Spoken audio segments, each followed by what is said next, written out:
茼蒿又称皇帝菜，很容易种植和养护。初春种植一次，可以一茬接一茬的采摘，一直到下雪，非常适合家庭种植。种茼蒿先从收集种子开始，一起来看看吧。怎么样的种子算熟了呀？里边没有一点点绿都没有啊，就是看那个种子的颜色是吧？对，比如说这个，你看里边是绿的，还没熟哦。它要干成干的才行。看到了，里边一点绿都没有。里边是咖啡色的，一点绿色也不见，皮儿都干了，这样的种子就说明它熟了，成熟了，可以收种子了。下面这一块里边是种子，so 我们剥开看一看 ，see 里边都是种子，要剥开熟才能看到很多很多种子哟。加拿大的春天来得特别晚，这周的气温在5到20度之间，接下来的几周气温会降至10度以下，要到5月中旬以后，气温才会稳定升到10度以上。茼蒿属于半耐寒性蔬菜，对光照要求不高，可以在早春就开始播种。茼蒿喜欢疏松透气的土壤，所以播种前先把土翻一遍，把杂草和小石头清理干净，并把地整平，把茼蒿种子均匀地撒在地上，然后用一层薄土覆盖住种子，有1厘米厚就可以了。最后是浇水，天气预报说今天会下雨，所以就不用浇水了。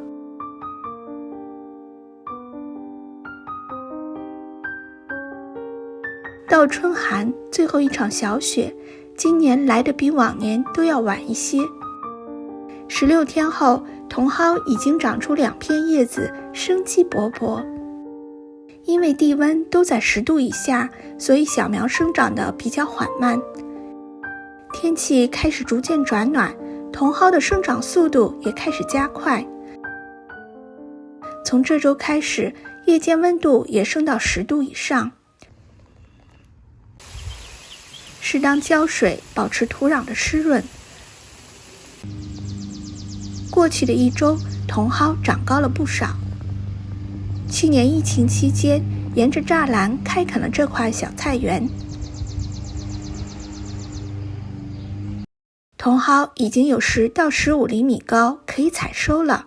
嫩嫩的，下火锅或者做茼蒿肉汤都很好。注意采摘时用剪刀把主干剪下来，下面留着侧芽，这样侧芽会继续生长。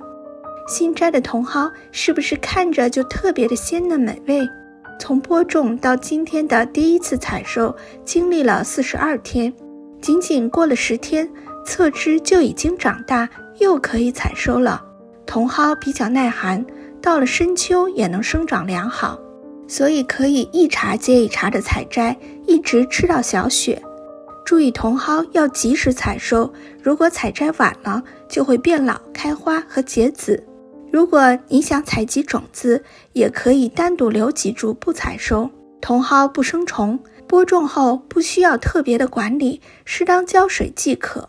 可以说茼蒿是好种又好吃，您也试试吧。谢谢收看，有收获的朋友请您帮我点个赞，或者订阅转发我的频道。我是小易，咱们下集再见。